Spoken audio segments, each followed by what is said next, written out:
নীরব রজনী দেখো মগ্ন জোছনায়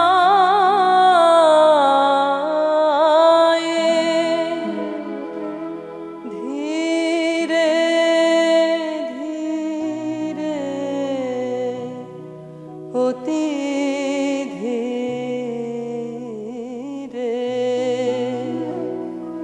গাও গো নীরব। সুপ্রিয় দর্শক, কানাডার টরন্টো থেকে প্রচারিত বাংলা টেলিভিশনের আজকের এই আয়োজন নিয়ে আপনাদের সাথে রয়েছি আমি নাজমা কাজী। 22শে শ্রাবণ কবিগুরু রবীন্দ্রনাথ ঠাকুরের মহাপ্রয়াণ দিবস। আমাদের আজকের এই আয়োজনের পুরোটাই জুড়ে রয়েছেন অসীমস্পর্শী রবীন্দ্রনাথ ঠাকুর।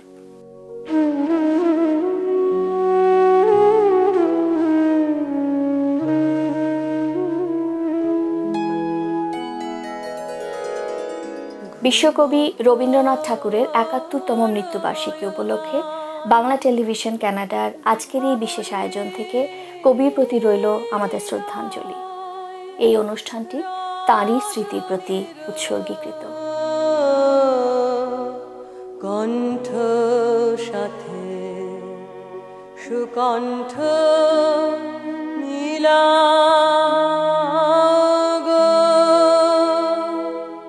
গল্প, কবিতা, উপন্যাস, গান, প্রবন্ধ সবকিছুতেই রবীন্দ্রনাথ অনবদ্য। তিনি অনিন্দ্য সুন্দর তার লেখনীতে, কিন্তু তার সবচেয়ে বড় পরিচয় তিনি কবি।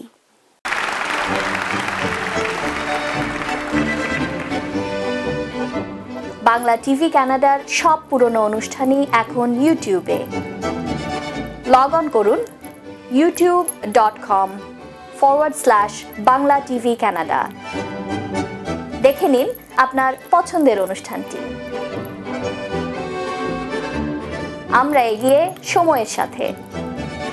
Bangla television Canada. দর্শক, রবীন্দ্র মহাপ্রয়াণ দিবসের আজকের এই বিশেষ অনুষ্ঠানে কবিকে স্মরণ করছেন টরন্টোর ৩ রবীন্দ্র ভক্ত ও অনুরাগী। রবীন্দ্র দর্শন নিয়ে আমাদের স্টুডিওতে হাসান মাহমুদের সাথে কথা বলছেন জীবিনা সঞ্চিতা হক এবং চিত্রা সরকার।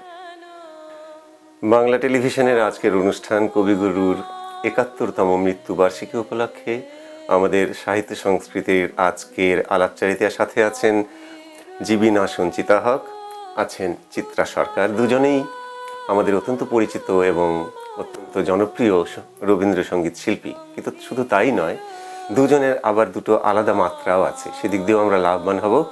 জীবিনা সঞ্চিতা হক ছায়ানটের মতো অনুষ্ঠানে রবীন্দ্রসঙ্গীতের শিক্ষক ছিলেন, সেদিকে তার একটা মাত্রা আছে। চিত্রা সরকার বাংলা সাহিত্যের ছাত্রী, কাজেই দুজনেই ওই দিক দিয়েও আমাদেরকে রবীন্দ্রনাথ সম্বন্ধে কিছু বেশি আলোকপাত করতে পারেন।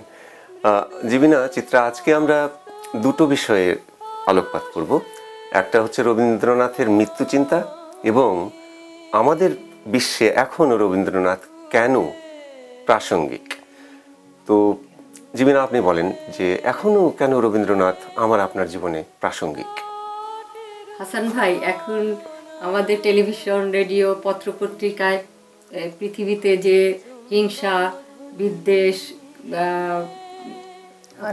হানাহানি এগুলো চলছে, তো এই সব দিক থেকে আধ্যাত্মিকভাবে রবীন্দ্রনাথ আমাদের কিছু নির্দেশনা দিয়ে গেছেন এবং সেই ইয়েতেই রবীন্দ্রনাথের গান আমাদের সাথে এখনো ওতপ্রোতভাবে জড়িয়ে আছে, প্রাসঙ্গিক। রবীন্দ্রনাথের গান ছাড়া আমরা কোনো কিছু এগোতেই পারবো না। একটা উদাহরণ দেন দেখি। যেমন ধরেন, একটা গান আছে হিংসায় উন্মত্ত পৃথ্বী, আমি একটু গেয়ে শোনাই। হিংসায় উন্মত্ত পৃথ্বী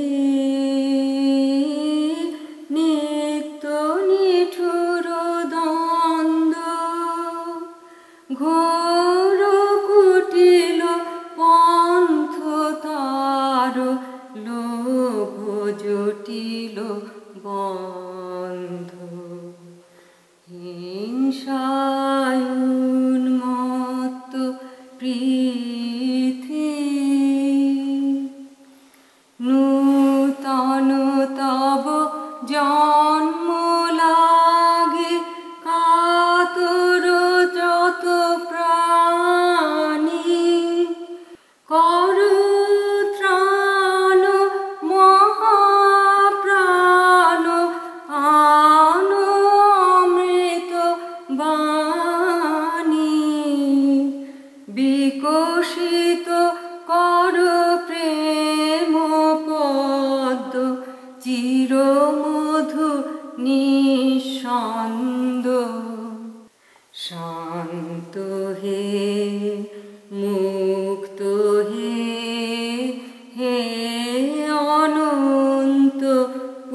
সুন্দর গেয়েছেন জীবনা।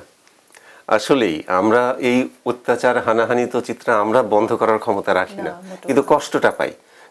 কাজে আমাদের একটা পরিত্রাণের জায়গা তো দরকার ছিল। এটা যে উনি দিয়ে গেছেন, এটা কি কম আমাদের জীবনে, সাধারণ মানুষের জীবনে? এটা আমাদের অনেক বড় পাওয়া। কত বড় পাওয়া, কত বড় মুক্তি।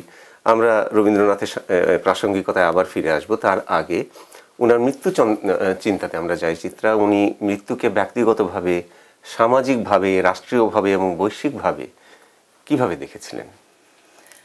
রবীন্দ্রনাথ মৃত্যুকে অনেক দিক দিয়ে দেখেছেন, কিন্তু কোনো ভয়ঙ্কর রূপ হিসাবে কখনো উনি কল্পনা করেননি, বা ওনার লেখাতেও আমরা খুব একটা পাই না যে উনি খুব কোমলভাবে দেখেছেন, বা যে মৃত্যু যে সত্যি সেভাবে উনি দেখেছেন। আমরা দেখি রবীন্দ্রনাথের প্রথম জীবনে, খুব সম্ভব ওনার 20 বছর বয়সে লেখা ভানু সিংয়ের পদাবলিতে একটা গান আছে, মরণ ঋতু হুমম শ্যাম শ্যাম সমান। উনি মৃত্যুকে প্রেমের দৃষ্টিতে দেখেছিলেন। আমি একটু গিয়ে শোনাই। মরণ রে তুহু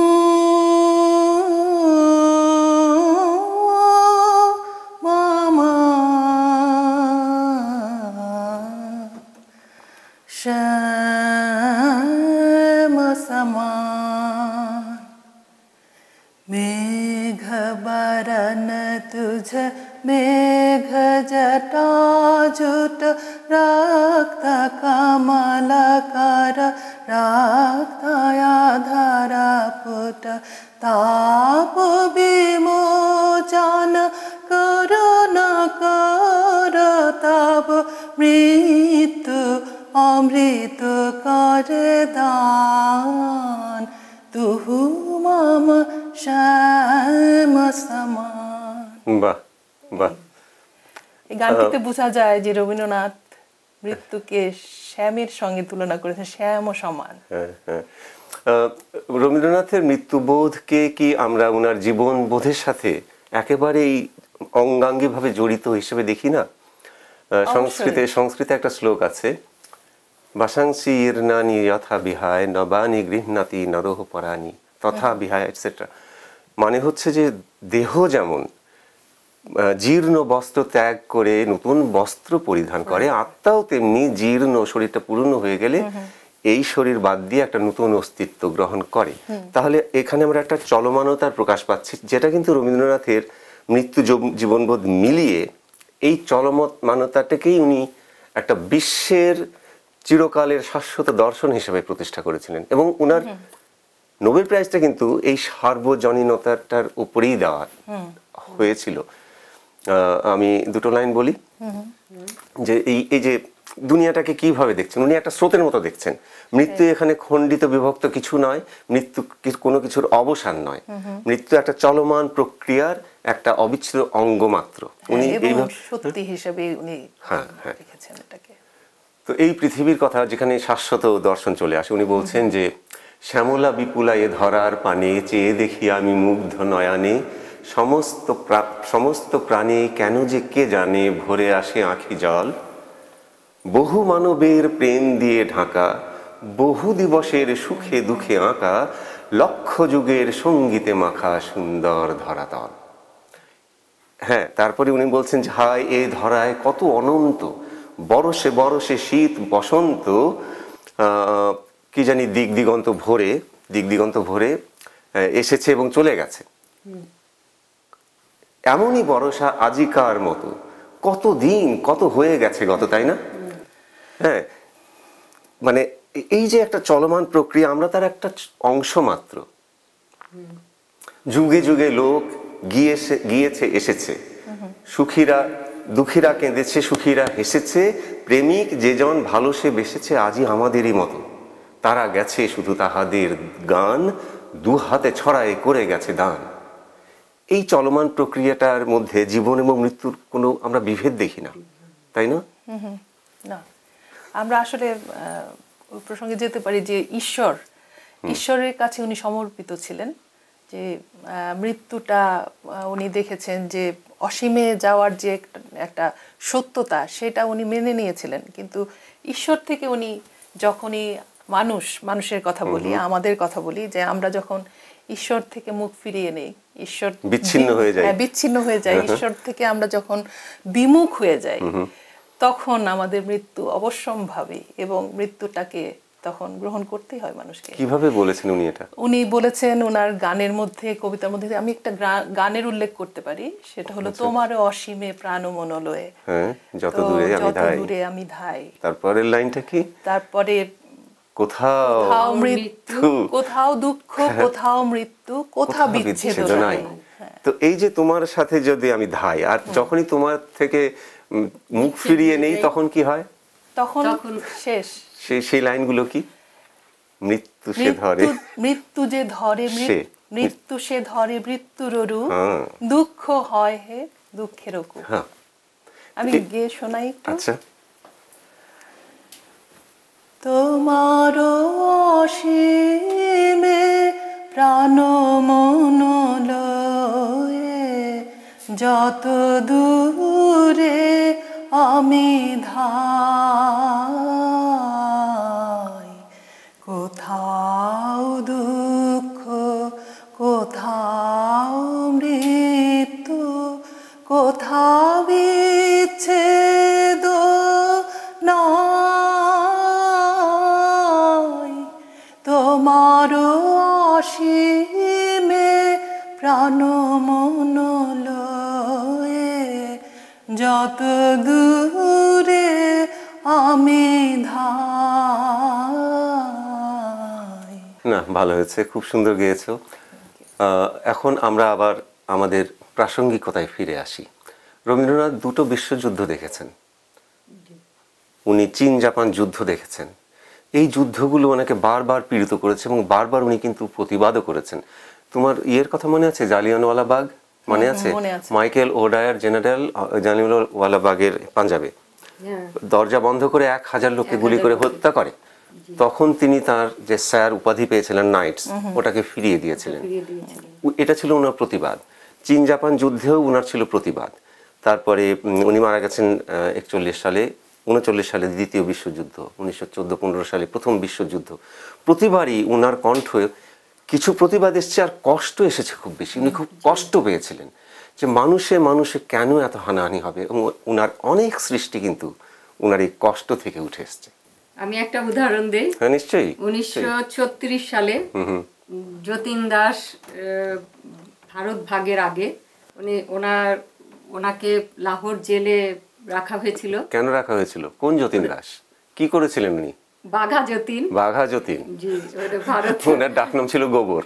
হ্যাঁ, এই যে সূর্য সেন, ক্ষুদিরাম, প্রীতিলতা ওয়াদ্দেদার, ওনারা অস্ত্র দিয়ে স্বাধীনতা আনার চেষ্টা করেছিলেন। হ্যাঁ, যতীন দাস লাহোরের জেলে ছিলেন এবং সেই সময় তিনি জেলের ভেতরেই অনশন করেছিলেন এবং তার মৃত্যুবরণ হয়েছিল জেলের ভেতরে। তো এটা যখন রবীন্দ্রনাথ শুনতে পেলেন, উনি অসম্ভব কষ্ট পেয়েছিলেন, এবং তার পরপরই উনি এই গানটা লিখেছিলেন, সর্বখর্ব তারে দহে তব ক্রোধ দাহ, হে ভৈরব শক্তি দাও, ভক্ত পানে চাহ। চিত্রা, রবীন্দ্রনাথের জীবনের শেষের দিকে, কিংবা উনি যখন অত্যন্ত সম্পৃক্ত পরিপৃক্ত হলেন ওনার দর্শনে, তখন উনি শেষ কথাগুলো কি বলেছিলেন মৃত্যু সম্বন্ধে? আমি কবিতা দিয়ে বলতে চাই ওই কথাগুলো, যে রবীন্দ্রনাথ মৃত্যুর 2-3 মাস আগে একটা কবিতা লিখেছিলেন, রূপনারায়ণের কুলে জেগে উঠিলাম। আমি বলছি যে ওর ভিতরে রবীন্দ্রনাথের জেগে ওঠাটা কিরকম ছিল উনি প্রকাশ করেছেন।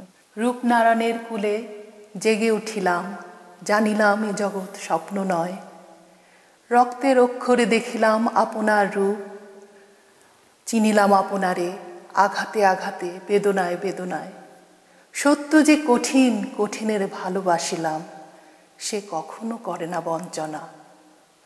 আমৃত্যুর দুঃখের তপস্যা এই জীবন, সত্যের দারুণ মূল্য লাভ করিবারে, মৃত্যুতে সকল দেনা শোধ করে দিতে। জীবিনা, আমাদের সময় প্রায় শেষ। আপনি একেবারে শেষ কথা কিছু বলবেন কবিগুরু সম্বন্ধে?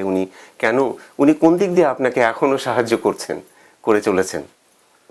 কবিগুরু আমাদেরকে এত সুন্দরভাবে এই গানের বিন্যাসগুলো করে গেছেন। আমাদের সুখ দুঃখ আনন্দ, আমাদের প্রকৃতির সমস্ত কিছু গীতবিতানের প্রথম পাতাতেই উনি পর্যায় ভাগ করে দিয়ে গেছেন, কোন সময় কোন ক্ষণের জন্য আমরা কি গানটা গাইব একেবারে সুন্দর ইয়ে করে রেখে গেছেন। প্রথমে পূজা, তারপরে স্বদেশ, তারপরে প্রেম, তারপরে প্রকৃতি, তারপরে বিচিত্র, তারপরে আনুষ্ঠান। আবার পূজার মধ্যেও কিছু ভাগ রয়েছে, পূজার মধ্যেও ভাগ আছে, প্রেমের মধ্যেও ভাগ আছে। এটাকে আমরা ইংরেজিতে বলি স্পুন ফিডিং, মানে মুখে তুলে তুলে খাইয়ে দেওয়ার মতো। কোন একটা উদাহরণ দিন তো। একটা আমি প্রেমের একটা গান গেয়ে শোনাচ্ছি আপনাকে। যেমন যে ছিল আমার স্বপ্ন চারিণী, তারে বুঝিতে পারিনি, তারে বুঝিতে পারিনি। দিন চলে গেছে খুঁজিতে খুঁজিতে, ওগো যে ছিল আমার স্বপ্ন চারিণী। ধন্যবাদ জীবিনা, ধন্যবাদ চিত্রা। আমরা অনেক কিছু নিয়ে আলোচনা করলাম। বাংলা টেলিভিশনকে সময় দেওয়ার জন্য অনেক ধন্যবাদ। আপনাকেও অনেক অনেক ধন্যবাদ এবং দর্শকদের ধন্যবাদ। আপনাকে ধন্যবাদ আমার তরফ থেকে এবং শ্রোতা দর্শকদেরও অনেক ধন্যবাদ। তুমি হবে চির সাথী,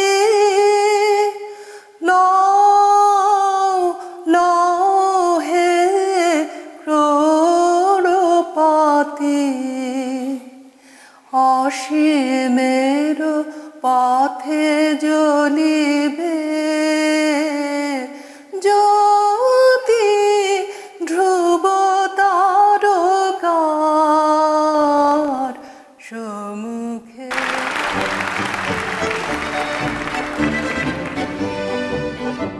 বাংলা টিভি কানাডার সব পুরনো অনুষ্ঠানই এখন ইউটিউবে। লগ অন করুন youtube.com/Bangla TV Canada। দেখে নিন আপনার পছন্দের অনুষ্ঠানটি। আমরা এগিয়ে সময়ের সাথে। Bangla television Canada. দর্শক দেখছেন রবীন্দ্র মৃত্যুবার্ষিকী উপলক্ষে বাংলা টেলিভিশন কানাডার বিশেষ অনুষ্ঠান। পৃথিবীর যে কোনো প্রান্ত থেকে যে কোনো সময় আমাদের অনুষ্ঠান দেখতে লগ অন করুন banglatelevision.net। এছাড়াও ইউটিউবে আমাদের পুরনো যে কোনো অনুষ্ঠানই দেখে নিতে পারেন। লগ অন করুন youtube.com/Bangla TV Canada।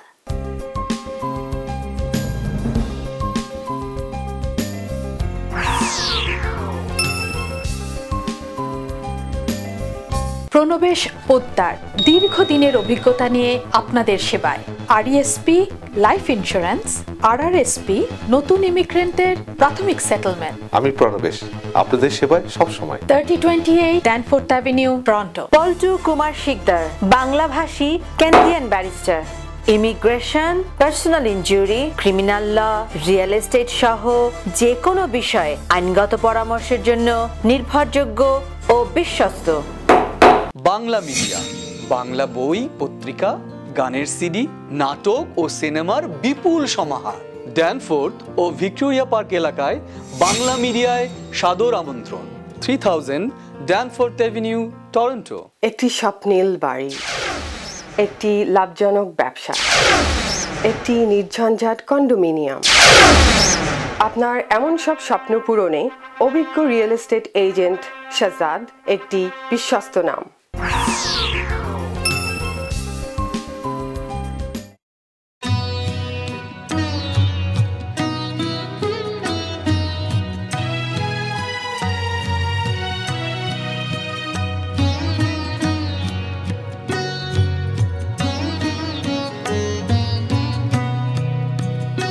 আমার না বলা বাণী ধনু জামিনী মাঝে, আমার না বলা বাণী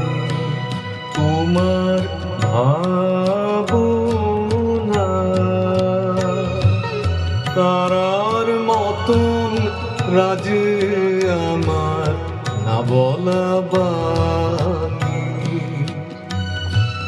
ঘন জামিনী মাঝে আমার না বলা বাণী।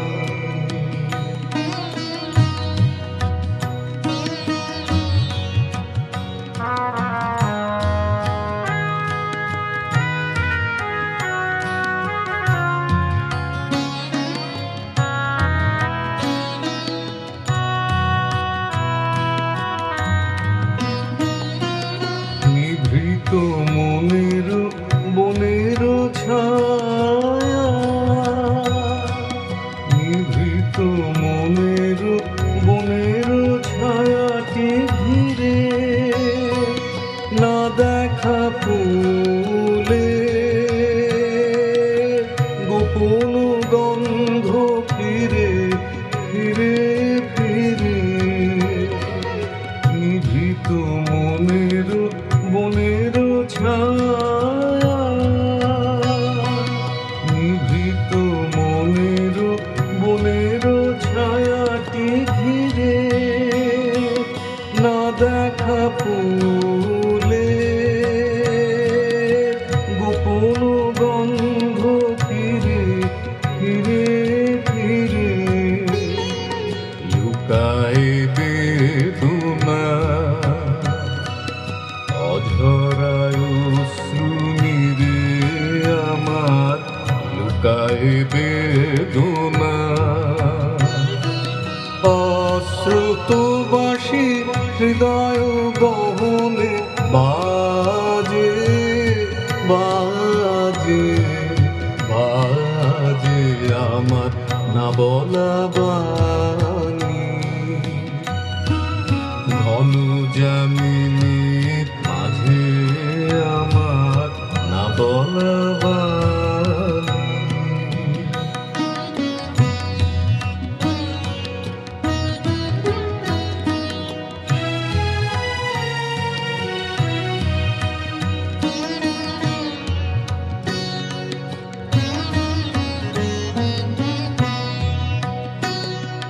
ক্ষণে ক্ষণে আমি না জেনে করেছি দান তোমায় আমার গান, ক্ষণে ক্ষণে আমি না জেনে করেছি দান তোমায় আমার গান, পরাণের সাজি সাজাই খেলার ফুলে জানি না কখন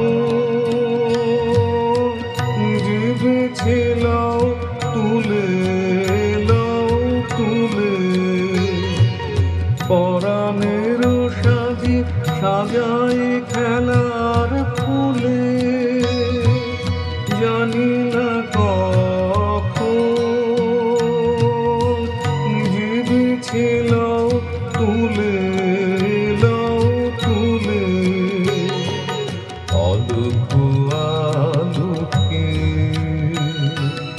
নীরবে দুয়ার খুলে তুমি, আলোকো আলোকে প্রাণের পরশ দিয়ে যাও কাজে, দিয়ে যাও দিয়ে যাও দিয়ে যাও কাজে আমার না বলা বাণী, ঘন জামিনীর মাঝে আমার না বলা বাণী, তোমার ভাবনা তারার মতন রাজে আমার না বলা বাণী, ঘন জামিনীর মাঝে আমার না বলা বাণী। সুপ্রিয় দর্শক, এই ছিল আমাদের আজকের আয়োজন। আপনাদের সবাইকে অনেক ধন্যবাদ আমাদের সাথে থাকার জন্য। আমাদের পরবর্তী অনুষ্ঠান ঠিক এক পক্ষকাল পরে একই সময়ে একই চ্যানেলে দেখার আমন্ত্রণ রইল। সে পর্যন্ত আপনারা সবাই ভালো থাকুন, সুস্থ থাকুন, আর বাঙালির সাথে বাংলা বলুন।